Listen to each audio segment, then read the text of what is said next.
You're such an asshole. Hello, children. So there's a little strategy younger people think they're being clever about, where they're like, well, my boomers' parents are gonna die, and I'm gonna inherit their home, and then I could live forever.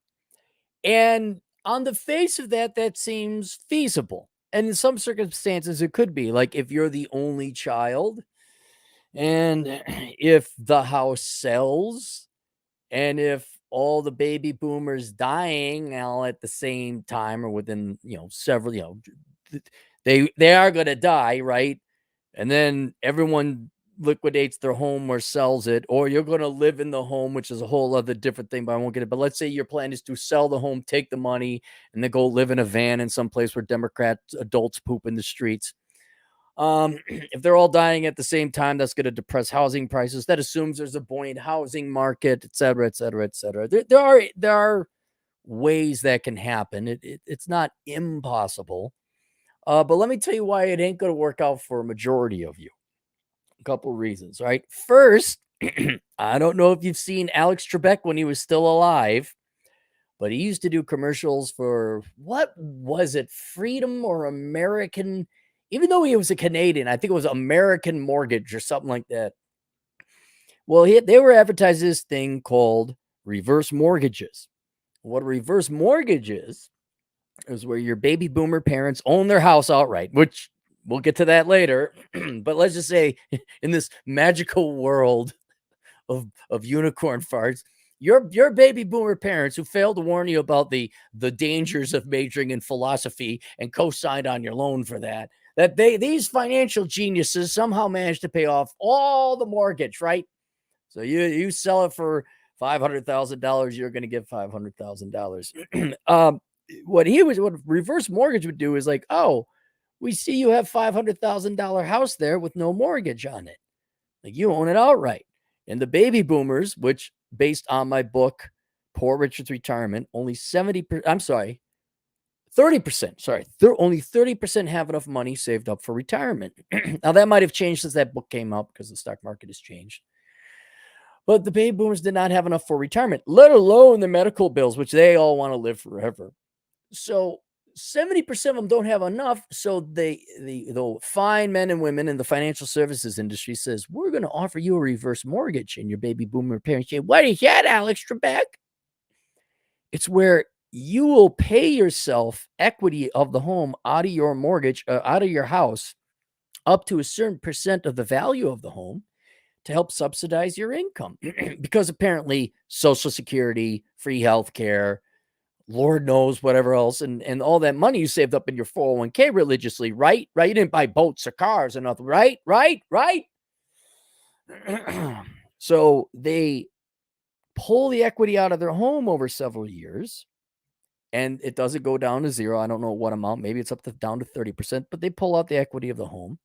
And so when they die, and because they don't tell you about their finances, and you guys don't know anything about your own finances, let alone theirs, and nobody has a will, no one knows what's going on because people are just piss shit poor at financial planning.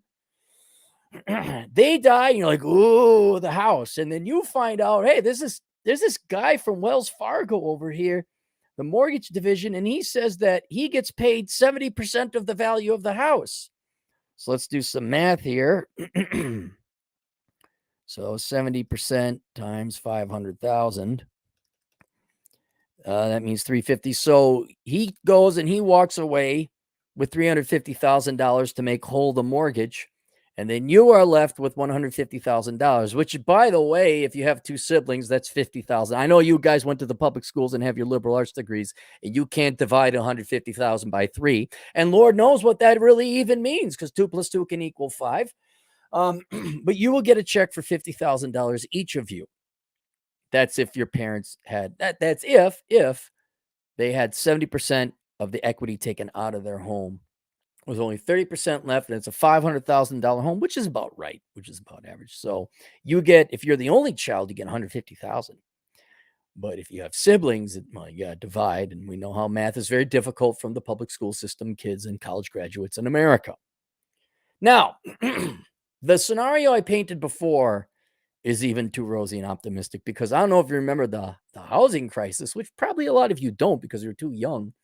But to prove that they had bigger penises and bigger tits than the Joneses in their neighborhood, your parents took out home equity loans. And what a home equity loan is kind of the same thing, structured slightly differently and for a fixed amount. So your parents bought a house in prestigious Pines suburbanite development for $300,000. And man, were they cool. They had granite countertops, and your small prick dad had a BMW, and wifey Pooh had her little Subaru from college. Well, what would happen, especially during the housing bubble, is prices of the houses went up. And so the value of the house of your parents went up to, say, $500,000. $200,000 extra equity. They didn't work, they didn't pay extra, just the market went up. $200,000 more, and they had all this new equity in the home. Now, they, of course, sat there and said, wow, that's lucky for us, but let's stick with our frugality and fiscal discipline and not worry about our incredibly small penis size and your incredibly small mosquito bite tits over there, right? Let's just not worry about that. Let's focus on the goal and contribute. No, hell no, they didn't. No, because your dad needed a brand new Beamer, bro. And your mom needed a Range Rover because then she wouldn't be Queen Bee over at the nail salon. Oh, and by the way, your mom's degree in journalism and English theater, that didn't get her a job. All right. So they decided, well, with her $40,000 of student loans and $100,000 in cars, let's take out a home equity loan to consolidate and pay off all this debt, which they didn't pay off all the debt. They just converted it to mortgage debt, which is somewhat intelligent because you can write off the interest on those debts on your taxes. But I don't want to bother you guys with taxes or math again. And so you're like, ooh, okay, but the house went up again in value, right? Well, not in 2007, and it took damn near 8 years to get back to normal or average. But guess what your parents are doing again? Like, in other words, there is. It's rare, but there is people who paid off their house. I was one of them. And I did it at a very early age, things considering. But your average boomer parent does not have this fully paid off house. They probably have a lot of the original mortgage left. Now, admittedly, if the interest rates went lower, they did refinance. That's a good move, but it locked them back in for 30 years. The amortization, the rate at which the balance is paid down doesn't, that's slowed down once you reset it back to 30 years.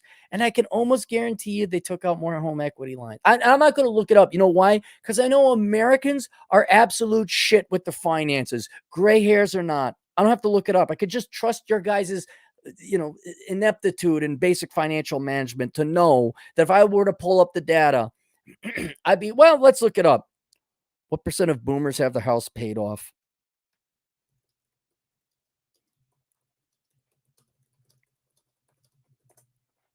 We may not get it. Baby boomers are around 55 to 35% of 33%, and many years to pay off. There are almost twice as many baby boomer homeowners. Nearly 40% of homes in the U.S. are free and clear of a mortgage. Okay, so like I said, a third. 37% of homes comprise about 30 baby boomers. 15% 15. Wow, that's actually impressive. 15.9% of millennials are free and clear of mortgage payments. Younger borrowers, pro and cons. Jeff Tucker. Oh, they quoted Jeff. Oh, okay. They don't give me the numbers. They don't give me the numbers. They just write and write and write and write. Now I'm on to an article about Bruno Mars and all that. Anyway, because of these home equity loans and the original mortgage balance, you're not getting the full, you're going to get the $500,000. That ain't going to happen. It just ain't going to happen. And even if you did get the 500,000, again, if you have siblings, let's do 500,000 by 2 or 3. 500,000 divided by 3. Is that 117,000? No, 166,000. You can't live off 166,000. That's not enough money for you to live for the rest of you. Let's do it. You want to do some simple math? 166,000. Let's go divide by 35,000 a year. I could get by on less, but not younger people. So there's a whole 5 years you got living expenses there, boys and girls. Was that your big plan? Was that your cunning plan? Was this the James Bond villain master plan? Your parents are going to die, you get the house, and then even on 500,000 would, depending on your age. And then there's some I've heard, well, I'll just live in my mom and dad's house. Well, you going to take over the mortgage? Are you going to take over the $2,500 a month mortgage and property taxes? Although sometimes that's embedded in with the property. I was just fascinated with this study and this plan. And all I want to know, for those of you young people who like, I'm going to just wait for my baby boomer parents to die if I'm going to inherit the home. Did you put as much thought into this financial plan as you did your choice of college degree? Because you're totally effed if you did. You're totally up. So if this is your plan, just some free advice from old pissed off Gen X, Cappy over here. Talk to your parents and find out if they have a mortgage on the house still, what the balance is, and if they got a reverse mortgage as well. I mean, you could even ask them to have a second or third mortgage, which would be a home equity line. They're all. But basically, you want to know. I don't know why I'm telling you this. You want to know, okay, out of the $500,000 value of the home, Dad, and you could sell it, how much has to be paid off to the banks first? And that's the money you get to deal with. That's the money you're going to inherit divided by the number of siblings you got. So I'm sorry to throw a little wrench in everybody's plan there, but there you go. A little bit of free financial advice from Cappy. Let's go to the super chat, see if we have some. Someone on the internet for $5. My parents' apartment destroyed, but by Russians a year ago, nothing to inherit, laugh out loud. All right, so you're in Ukraine then, I presume. That's too bad. That is unfortunate. American kids, their parents' house will be destroyed by debt. That's what will happen. Oh, by the way, for you kids, like, we need to tax the rich more. Who do you think they would tax? You want an inheritance tax, right? You want to tax the rich? You want a wealth tax? What do you think they're going to go after? You kids all have your college degrees and know more than me. James S., 20 generous dollars. Assets minus liabilities equals net worth. Arithmetic is hard. Yes, it is. It is very hard. It is very hard. I mean, let me take up inheritance tax by state, because I know the United States, there's like a $2 million limit. So most people won't have to worry about an inheritance tax. 12 states and the District of Columbia impose estate taxes. And yeah, okay. I'm wondering if it's going to be the cool leftist states where all the cool hip kids hang out and smell like patchouli and pot. Okay, Minnesota. Wow, 13 to 16%. It's got to be above 3 million. Nebraska, interesting, 0 to 18%. Iowa, 0 to 10%. Illinois, 0 to 16% above 4 million. Kentucky, 0 to 16%. Pennsylvania, 0 to 16%. New York, above 6.1 million, between 3 and 16%. Maine, 5 million, 8 to 12. Massachusetts, above 1 million, 0.8 to 16. Rhode Island, 1.7 million. 0.8 to 16. Connecticut, 9.1 million, 10 to 12%. Jersey, 0 to 16. Maryland decided to be cute. DC, 11 to 16. Man, Minnesota, if it's above $3 million, it's 13 to 16%. California's not here. I'm surprised, California. What in the ever-living God's namesake of hell are you doing? Oh, state and inheritance tax. Okay, in the state tax, there's an inheritance tax. Washington, 2.2 million, 10 to 20%. Oregon, above 1 million, 10 to 16%. Oh my gosh, Minnesota is just so horrible. It's just so horrible. Hawaii, 5.5 million, 10 to 20%. All right, there you kids go. So even less if you happen to live in those states. I guess California, for once, isn't going to further shove its dick up your ass this time around.